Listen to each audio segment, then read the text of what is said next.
Benarkah ada desa fiktif yang diduga menerima kucuran dana desa sebesar 1 miliar rupiah? Untuk membahasnya sudah hadir di studio mantan Menteri Desa Pembangunan Daerah Tertinggal dan Transmigrasi Eko Putrosanjoyo. Pak Eko, selamat malam Pak. Selamat malam Mas Rodi. Kemudian di luar studio ada anggota 6 BPK yang bergabung dari Hotel Mercure Ancol, Jakarta. Ada Hari Azhar Aziz. Mas Hari, selamat malam. Selamat malam Mas Rodi. Saya akan ke Pak Eko terlebih dahulu. Betul ada desa fiktif yang menerima dana desa, Pak Eko?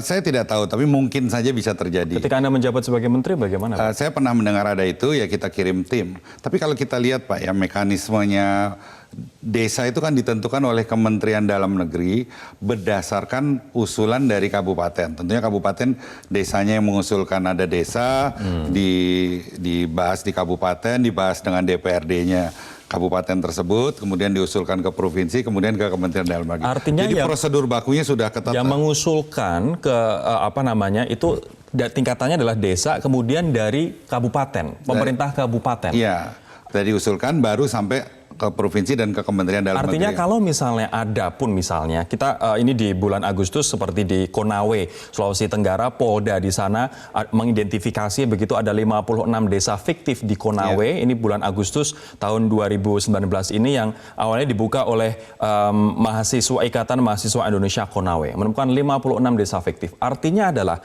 ada kerjasama, dugaan kerjasama antara aparat desa dengan pemerintah kabupaten untuk mengusulkan ini. Jadi nomor satu mekanismenya dulu. Jadi penetapan desa sampai ke Kementerian itu prosedurnya sudah baku dan berlapis-lapis. Nah mungkin dalam perjalanannya ada desa misalnya kayak di Palu kemarin ada bencana gitu, desanya tiba-tiba menjadi tidak ada orangnya, itu tentunya dari kabupaten, dari itu harus mengaudit ya.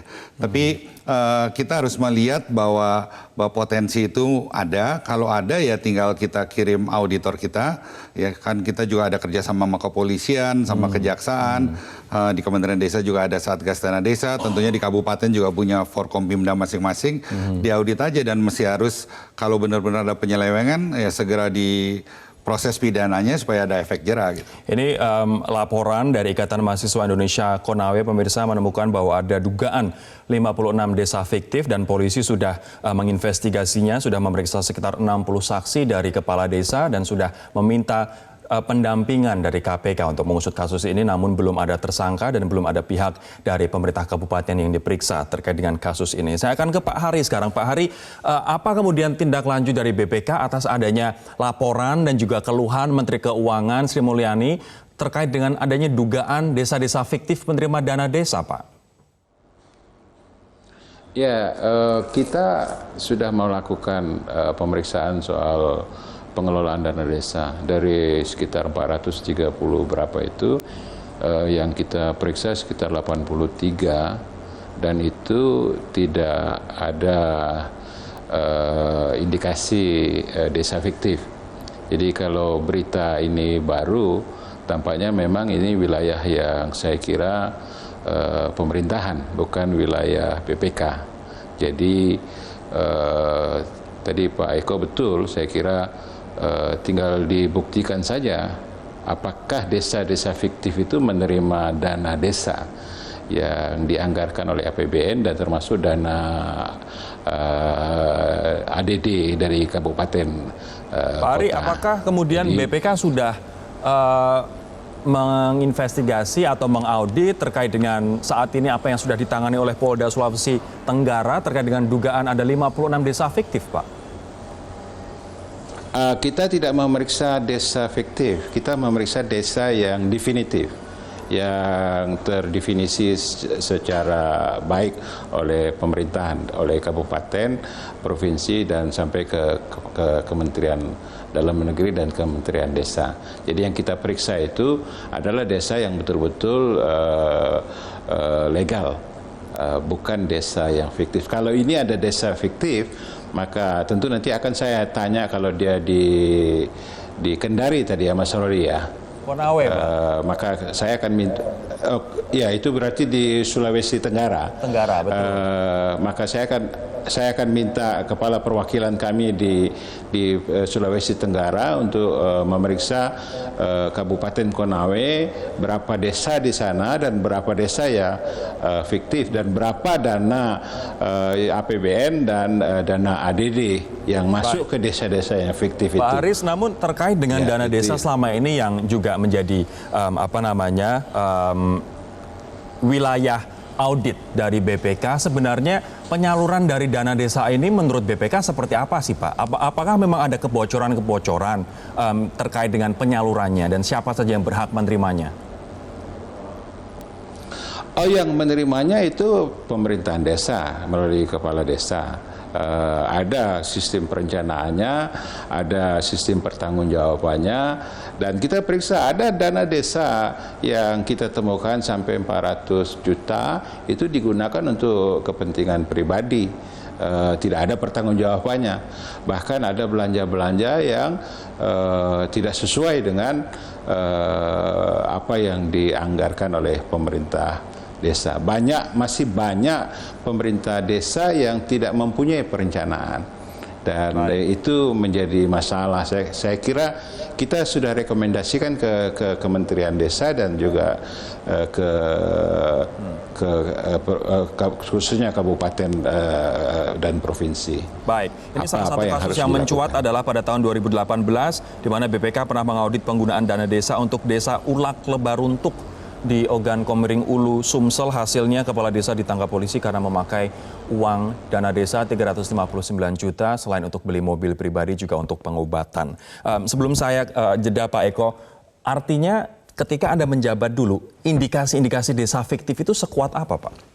Desa fiktif memang saya tidak pernah dengar waktu itu. Tapi kalau kasus-kasus itu selalu ada lah. Karena jumlah desa... Kasus-kasus seperti apa Pak? Ya, penyelewengan itu. Karena jumlah desa kan ada 74.954 desa kan menurut Kementerian Dalam Negeri.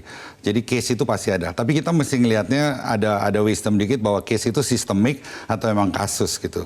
Bukan berarti kalau ada satu kasus pencurian terus polisi tidak kerja kan bukan berarti gitu juga kan. Nah, tapi kalau kita lihat overall, dana desa itu yang mengawasi banyak Pak. Jadi saya tidak takut kalau ada penyelewengan pasti ketahuan. Karena kita libatkan selain unsur yang harus mengawasi dari kabupaten ya. Karena di kabupaten itu ada auditor ya, ada dinas PMD-nya, ada camat. Juga kita libatkan kepolisian. Kita mengadakan MOU dengan Kementerian Dalam Negeri dan kepolisian. Kita libatkan kejaksaan juga. Kita ada MOU dengan kejaksaan. Bahkan kejaksaan membuat aplikasi yang namanya Jaga Desa. Tapi kita bisa libatkan perangkat desa media. tidak bekerja sendiri kalau misalnya ada manipulasi di sana Pak? Ya kalau berjamaah itu kan kasus kan.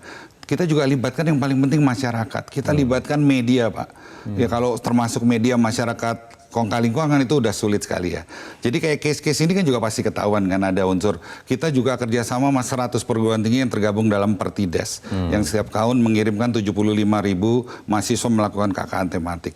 Itu sebagai masukan kan. Nah setiap ada kasus yang penting kita tindak lanjutin. Kita punya Satgas Dana Desa yang ketuanya Pak Bibit itu mantan pimpinan KPK. Dan beliau sangat jeli dalam itu.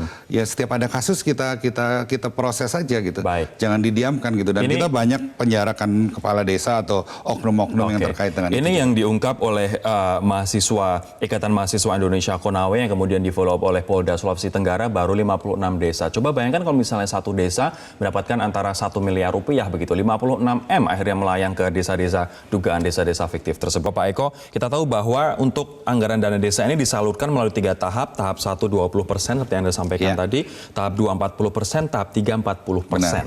Tapi untuk pengajuan dana desa ini dari desa, kemudian akhirnya desa itu mendapatkan anggaran, seperti apa Pak? Ya, jadi dana desa kan dibagi dalam 3 tahap. Pencairan dana desa tahap berikutnya tidak akan bisa cair kalau laporan dan hasil auditnya belum diterima oleh Inspektorat Kabupaten. Inspektorat Kabupaten. Nah, Kementerian Keuangan memberikan persyaratan lagi, kabupaten tidak akan bisa menerima dana desa seluruh kabupatennya kalau 50% dari desanya belum menyelesaikan laporan sama hasil auditnya. Jadi ketat sekali Pak. Jadi sulit kecuali kalau kabupatennya nggak kerja ya, artinya cuma dapat laporan, nggak diperiksa, nggak ada. Tapi itu pun kita masih ada, kita kerja. Artinya sebentar Pak Eko, yang mengajukan, oke, di daerah saya ada misalnya 200 desa, itu berarti tingkat kabupaten, pemerintah tingkat kabupaten. Itu datanya udah ada dari Kementerian Dalam Negeri, udah ada di Kementerian Keuangan. Kementerian Keuangan base dari data-data dari Kementerian Dalam Negeri, dan setiap desa kan dana desanya beda-beda. Dana desa itu 72% dibagi rata, 25% saya agak lupa ya, 25% itu kalau nggak salah berdasarkan jumlah penduduk, jumlah wilayah, dan sisanya berdasarkan desa tertinggal atau tidak tertinggal. Jadi satu desa tahun ini bisa mendapatkan 800 juta sampai 4 miliar rupiah. Nah itu Departemen Keuangan atau Kementerian Keuangan sudah ada datanya. Base dari itu dibagikan setiap tahap ke setiap kabupaten. Dengan syarat bahwa 50% dari desanya itu hasil auditnya sudah diterima dengan baik. Kalau enggak, tidak dicairkan. Nah, yang menjadi masalah, misalnya kepala desanya itu bermasalah, laporannya ini kan menjadi tidak selesai. Nah, desa itu bisa 1 tahun tidak mendapatkan dana desa. Nah, ini yang kita mesti carikan solusinya. Saya akan ke Pak Aris sekarang. Pak Aris, celah-celah mana saja biasanya yang suka dimanfaatkan oleh oknum, baik itu dari aparatur desa ataupun kabupaten begitu, untuk bermain-main dengan anggaran dana desa? Ada kemungkinan juga aparat kabupaten bermain sama kepala desa dengan catatan misalnya kalau tidak apa maka dananya tidak cair. Tapi itu kasus-kasus saja, tidak terlalu banyak. Yang kami periksa itu umumnya adalah ketidaksiapan dari pemerintahan desa. Jadi memang perlu ada edukasi yang cukup masif di seluruh pemerintahan desa. Saya sudah bicara dengan BPKP karena ini tugasnya untuk ada semacam pembimbingan. Ada untuk perencanaan juga begitu. Tadi Pak Eko betul itu, kalau tidak ada laporan dana untuk semester berikutnya, kasihan itu desa tidak akan dapat terima dana desa untuk berikutnya. Yang rugi bukan kepala desa tapi masyarakat desa itu. Pak Aris, kalau misalnya memang apa yang disampaikan oleh Bu Ani ini benar, ada desa-desa fiktif, dan seperti yang kita lihat di saat ini apa yang ditangani oleh Polda Sultra, Sulawesi Tenggara terkait dengan adanya 56 desa fiktif di Konawe ini artinya kalau misalnya itu benar, ada dugaan keterlibatan aparatur kabupaten untuk mengatur ini? Ada kemungkinan, Mas Rory. Jadi itu gampang saja kalau begitu aparat penegak hukum turun, bukti-bukti dana sudah masuk ke desa itu dan desa itu fiktif. Saya kira itu gampang kok menemukan. Tadi Pak Eko jelas aturannya standar untuk desa-desa itu, sehingga dengan demikian saya kira sangat begitu ditemukan itu tinggal dibuat laporan saja bahwa desa ini dana untuk berikutnya sudah tidak bisa diberikan. Berarti ada semacam kesalahan. Nah, tinggal nanti dicari siapa yang menyebabkan itu. Nah, itu aparat penegak hukum saya kira tugasnya untuk melakukan itu. Baik. Lantas Pak Eko, terkait dengan celah-celah tadi yang disampaikan oleh Pak Haris, dan ini gampang saja sebenarnya mencari desa-desa yang diduga fiktif begitu. Sebenarnya kalau misalnya dari penyaluran dana itu toh akhirnya desa-desa fiktif tetap dapat, apa yang salah sebenarnya di sistem ini? Apakah kurang teliti dari Kementerian Keuangan yang kemudian menyalurkan dana itu, atau misalnya data dari Kementerian Dalam Negeri, atau misalnya memang ini kesalahan ini ditumpukan pada pemerintah kabupaten yang mengajukan jumlah desa? Begini, Pak. Jadi penyelewengan itu pasti ada oknum-oknum yang terus berupaya ya, apalagi nilainya besar. Tugas kita bersama-sama untuk terus mengevaluasi pengawasannya. Tapi yang paling penting setiap ada kasus itu segera ditindaklanjuti supaya ada efek jerahnya. Karena kasusnya itu kecil secara persentase, jangan sampai kasus yang kecil ini merusak program yang bagus, yang begitu besar, yang dampaknya buat masyarakat besar. Kalau kita perhatikan ya, dana desa selama 4 tahun ini kan telah mampu membangun infrastruktur di desa yang tidak pernah terjadi dalam sejarah Indonesia. Misalnya membangun 200.000 kilometer jalan desa, 1 juta air bersih, ratusan ribu MCK, puluhan ribu PAUD, Polindes, dan Posyandu. Itu impact-nya juga membuat desa mempunyai infrastruktur dasar, baik untuk meningkatkan kualitas hidup masyarakat desanya maupun untuk pemberdayaan ekonominya. Sekarang desa udah mulai ada desa wisata, ada BUMDes, dan lain sebagainya.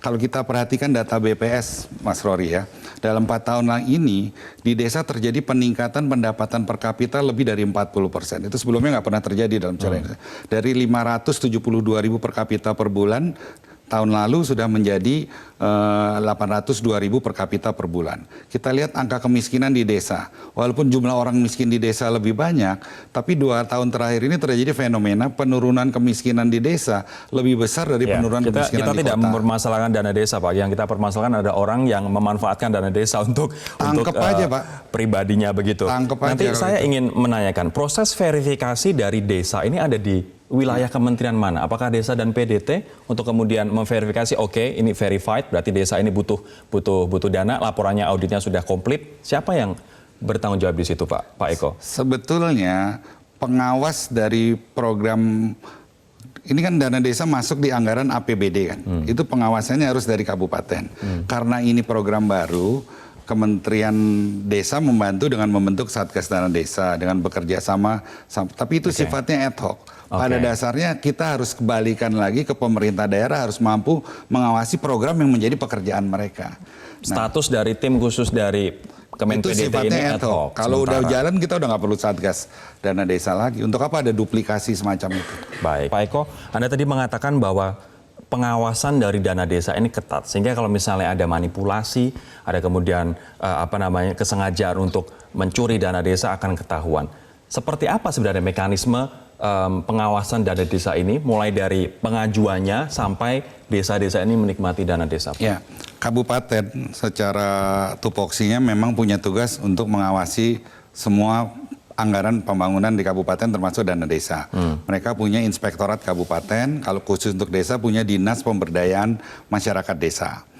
Nah, karena ini program baru, kita bantu. Kita ada kerjasama dengan kepolisian, karena kepolisian mempunyai Babim Kamtipmas yang ada di setiap desa. Kemudian kita tambah lagi kerjasama dengan kejaksaan. Kejaksaan itu sampai bahkan mempunyai aplikasi yang namanya Jaga Desa. Dan kita libatkan NGO dan masyarakat. Makanya kita dengan media hubungannya cukup baik supaya masyarakat tahu, karena pengawasan yang paling efektif adalah masyarakat. Karena masyarakat nggak mungkin diajak kolaborasi berjamaah, itu tidak mungkin, karena masyarakat yang menjadi beneficiary-nya kan. Nah, jadi makanya saya yakin kalau ada penyelewengan cuma soal waktu aja ketahuan. Tapi tentunya orang-orang yang mencoba itu pasti ada. Karena ini menyangkut uang besar. Tentunya pengawasan juga orang-orang yang mencoba itu sesophisticated apa? Selain misalnya kepala desa mencuri dana desa atau mengkorupsi dana desa untuk kebutuhan pribadi misalnya, sesophisticated apa yang pernah Anda temui, Pak? Ya, ada pimpinan daerahnya juga terlibat, misalnya dalam hal itu. Pimpinan di kabupaten? Kabupaten, ada dinasnya yang terlibat, ada mungkin penegak hukum, Pak? Kadang-kadang penegak hukum ada, tapi Kapolri pada waktu itu Pak Tito ketat sekali. Kalau ada anggota kepolisian main-main nama dana desa, dia bukan hanya dipecat tapi akan dipidanakan, dan sudah ada beberapa kasus, dan bahkan atasan langsungnya dipindah atau dicopot semacam itu. Jadi komitmennya ketat sekali. Tapi ya tentunya orang yang berupaya tidak benar, apalagi uang besar, itu pasti ada. Makanya setiap tahun harus kita evaluasi metode pengawasannya, apa yang baik di masa lalu belum tentu bisa diterapkan di masa yang depan. Saya akan ke Pak Aris. Pak Aris, partisipasi masyarakat seperti apa yang bisa dilakukan untuk sama-sama menjaga dana desa agar tidak dikorupsi oleh oknum-oknum tidak bertanggung jawab?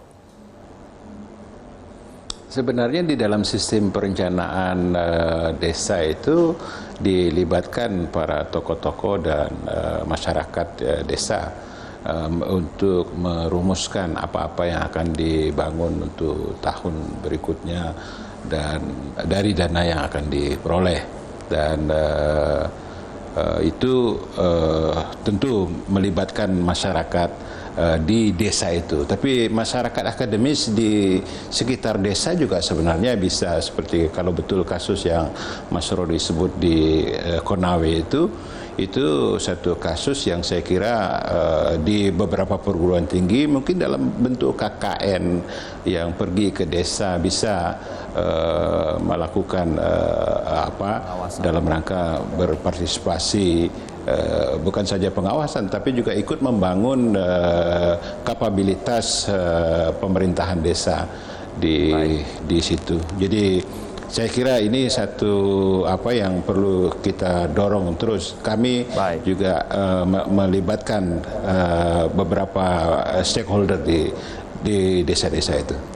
Pak Haris Azhar Aziz, anggota 6 BPK, terima kasih telah bergabung bersama kami di Prime Time News. Pak Eko, terakhir untuk Pak Eko, apa yang masyarakat kemudian, pertanyaan sama untuk Pak Haris, apa yang masyarakat bisa lakukan, kontribusikan untuk sama-sama mengawal dana desa, agar fokus dana desa adalah benar-benar untuk pembangunan dan juga untuk entrepreneurship di dalam desa itu? Ya, nomor satu, masyarakat kita minta bantuannya untuk memastikan bahwa setiap desa membuat baliho, rencana penggunaan dana desa dan realisasinya. Transparansi. Kalau tidak ada, itu segera laporkan ke aparat setempat. Karena itu sudah menjadi aturan, setiap desa wajib. Nah, dari situ masyarakat bisa melihat wajar atau nggak wajar di perencanaannya sama di realisasinya. Itu saja sudah sangat membantu. Oke, kemana masyarakat harus melapor, Pak? Masyarakat bisa melapor ke Inspektorat Kabupaten atau ke kepolisian terdekat, atau kalau sulit juga, kalau takut atau mungkin di desa-desa kecil masyarakat takut gitu, bisa ngelapor ke Satgas Dana Desa di nomor 150040. Apa yang ingin Anda peringatkan untuk aparatur desa ataupun aparatur pemerintah kabupaten terkait dengan main-main dana desa? Ya, saya cuma ingatkan aja bahwa dana desa ini dikontrol oleh banyak pihak. Jadi kalau ada oknum yang berusaha untuk menyelewengkan dana desa, saya jamin pasti ketahuan. Karena kalau nggak ketahuan dari aparat penegak hukum, ketahuan dari masyarakat. Nggak ketahuan dari masyarakat, ketahuan dari akademisi. Nggak ketahuan dari akademisi, bisa ketahuan dari NGO dan dari media. Oke, Pak Eko Putro Sanjoyo, mantan Menteri Desa dan PDT. Terima kasih atas waktunya Terima kasih, di Prime Mas Time Rodi. News malam hari ini.